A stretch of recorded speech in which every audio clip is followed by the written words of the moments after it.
All right, hello everybody, and we're going to look at QGIS. We have a different approach that we're taking this time that is based on our book that we're writing, the Democratizing QGIS and World Building for All. And we're going to be working both with code and with the GUI at the same time. And I've used ChatGPT to help me with the code and with this format. And we're putting it in the book. And so there's this chapter we're doing, Fun Before Function, a Ludic Path to Democratizing GIS and Spatial Computing. And what we're doing in there is taking a Led Zeppelin kind of approach. Yes, there are two paths you can go by, but in the long run, there's still time to change the road you're on. To make it fun, we're embedding the code right into the lesson with the GUI so you can go either path. So it starts by opening QGIS, and then there's no script. Just open the app and get familiar, and so you'll end up with something like this. This is going to assume that you have no plugins currently loaded, but if you were going to start, of course, you need a map very quickly. That's the first thing. So we're going to add a base map, and to do that, you would want to manage and install plugins and add quick map services, and then put in an OpenStreetMap. So if I was doing that, I would go to plugins and I would go to manage and install plugins, and I would go to quick map services, and there it is. And then I would install it or reinstall it, doesn't matter. Okay, so I've reinstalled quick map services, and I would toggle it on and it would then be available. And having done that, then I would go to web and to quick map services, and to get an OSM map, I'd go to OSM and put in the standard. If you don't see that, then you have to go to your settings and you have to go to more services and get the contributed pack. So you may find that that is a problem for you. Then when you go to web and you go to quick map services, you'll have a whole bunch of them. Otherwise, you might just have S3, and you might just have NASA. You won't have Google and Google Hybrid and all that. But let's go to the OSM and let's drop the standard map down. Bang, there it is. You can do it that way, and you'll see the map appears here. But we're also going to show you that you can do everything that you did by trying to navigate all these fancy menus by using code. So let me get rid of this layer, and let's do it a different way. Let's go to plugins again, and let's go to the Python console. It's the only real menu thing you're going to have to learn here. And when you have the Python console, you will have the opportunity to make new scripts like this. And that may or may not show up because you have these little buttons here. You need to turn on the script button here. This little thing has a pencil on it. And then go back to the text that we have, and you'll see we have some code. Grab that block of code, copy it, and come into QGIS and paste it in the script editor, and then run it. Now, I would save it if I were you by hitting the Save As, but I've already done that, so I don't need to save it again. I have it. And so they just run it, and then boom, there's your map. Just the same way as we did when we ran through going to plugins, installing the plugin, going to web, going to quick map services, going all the way down to OSM, picking OSM standard. The code does that for us. All right. Now I'm going to get rid of this because I already have it, but you will probably want to save it. You can see mine, add quick map services, is already there. Maybe I clear this for you so that you see what it looks like on your computer. I got a lot of Python scripts now. So, all right. So the next part is going to be, oh, and I must make sure that I did get a new piece of code. So let me make sure I get that in the book here. I'll explain this in a second. Let me go back into the book. We'll get to that down here. All right. All right, now that's in the book. Okay, so the next thing that we're going to do, having brought in an OpenStreetMap, is we want to load a vector layer. And the vector layer is going to be a shape file or GeoJSON. And the way you would do it is you would go to vector, no, not vector, to layer, and then add layer, add vector layer, and then you'd have to find in here the layer that you want. And so you're going to have to scroll through AMSU's art, shape files is the one I want. It's a geo package, and I would hit open, and I'd keep the defaults, but I would add it. And when I do that, that appears there, Amazon shapefiles on top, and I can zoom to layer, and you can see the two areas where we were working in the village of Amsuzart, right there and there. So that's how you would do it using the menu. What about using Python? So we're going to remove that layer. Goodbye.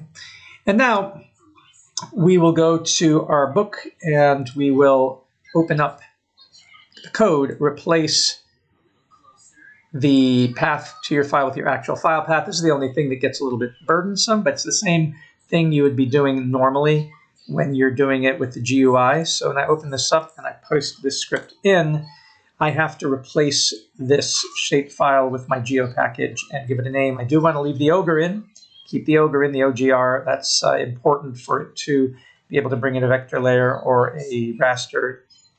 So I'm going to then find my shapefile here, right-click on it and say copy as path, and come in here and replace this. Now, the thing you have to notice, besides the fact that single quotes went to double quotes, that's fine, is that you can't have backslashes in this program. So every time you see a backslash now, you got to replace it with a forward slash, or QGIS gets confused. So this is the path on my hard drive, and that's all I have to do, and I should give it a name. Instead of my vector layer, I'm going to say Amsuzart project sites. All right. Assuming I've not missed an errant comma or quotation, when I hit that and run, bing, it pops them right in. So isn't that cool? It's the exact same thing. And I can keep this, and then if I want to change it and add more, I can just change this location and change the name. So it's really handy to have this script now rather than having to go through the layer, create layer, geo package layer, find the image. So it really depends on you if you want to use the GUI, graphical user interface, or you want to use Python. So we'll keep that in there. And I'm going to get rid of this because I've already saved this. Okay. Now, the next thing to do is to shape that, to define the symbology here. So I want it to be 50% transparent, and I want to be able to change the color. So how would I do that? I could go properties and then pick colors or change transparency. So if I'm doing it the normal way, I would click on the layer, double click it, and then go, properties now, symbology. And then I can change the color if I like to blue. And besides that, I can change the opacity to 55%, apply it, and then you see that they are, in fact, 55% and blue. So that's how we would do that. But let's supposing that we didn't want to do that. I can't back out of this. So I'm going to get rid of this and rerun it. So remove layer completely. All right. So let me go and run that other script in here. I have it here as add vector layer. So let me open that one. Let me rerun that. There we go. There's my things. Now, in order to make it blue and transparent, what I will do is go and grab that piece of code that we have right here and copy that and paste this in. Notice that it says to set the color as blue and the opacity to 0.5, or just 50%. If we didn't want it to be blue, we could say purple. We can always change that. And we can make the percentage 40% if we like. So we have this flexibility much easier than going into the menu and doing all that. So now when we run this one, it's purple and transparent. And now it's very easy without having to figure out, where did I go? I need to right-click on this. I need to go to properties. I need to go to symbology. I need to pick the color. This is all fun and fine. The fact that you can do this, change the opacity, you can do all that and apply it. You still can get back. There are two paths to go by. But in the long run, you have time to change the road you're on. So you can go in there and you can say, that was fine, but now I really would like to make this be an orange. And I want it to be 75%. And then rerun this and that works. Or run it and say, no, I didn't like that. I want to make it 30%. And ding. So it's really, really neat to be able to work both with the Python and with the graphical user interface. And our book is going to give you that option, letting you do every step, every procedure, both using the menus and the mouse and using the code. So you can learn to code if you want, and you'll learn how to use the code, and you can learn to navigate with your mouse as well and do all that clicking. So I hope this was helpful. We're going to continue down this journey.